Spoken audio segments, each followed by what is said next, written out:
सर्व तय करतो, फिक्स करतो. कारण की माझं असं डोक्यात पण विचार नव्हता की मला इथे यायचं आहे.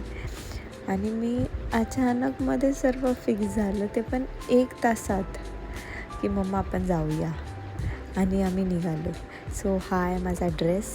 मला नक्की सांगा कसा दिसतोय माझ्यावर आणि मी कशी दिसते. हा मस्टर्ड कलरचा ड्रेस घेतला आहे मी विचार केलेला व्हाईट घेऊ, पण तो नव्हता, कारण की माझ्याकडे व्हाईट ड्रेस नाही आहे.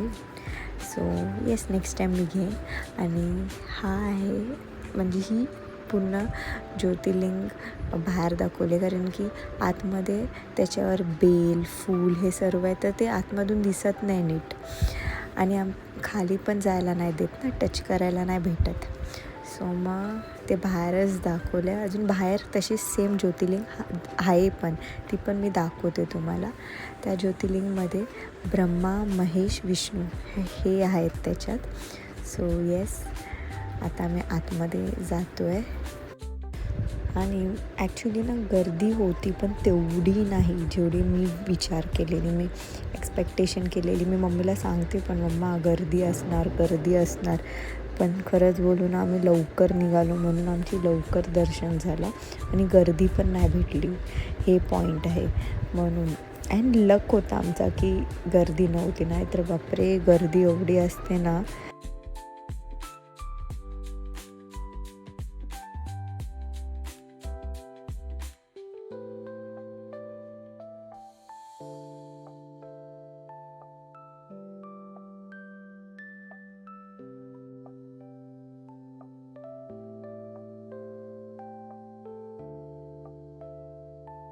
आणि हा आहे मंदिराच्या आतमधला व्ह्यू.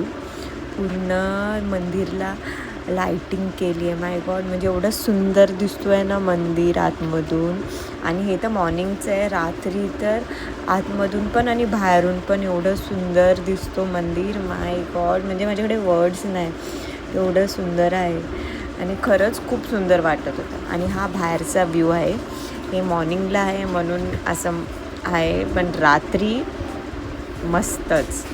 So yes. आणि जी आतमध्ये शिवलिंग आहे ना मंदिरात, तीच बाहेर पण दाखवली आहे, बाहेर पण ठेवली आहे. कारण की आपण बाहेर आतमध्ये बघू नाही शकत, कारण की पुन्हा बेल, फूल सर्व त्याच्यावर आहेत, म्हणून बाहेर पण ठेवली आहे. मी तुम्हाला दाखवते बघा.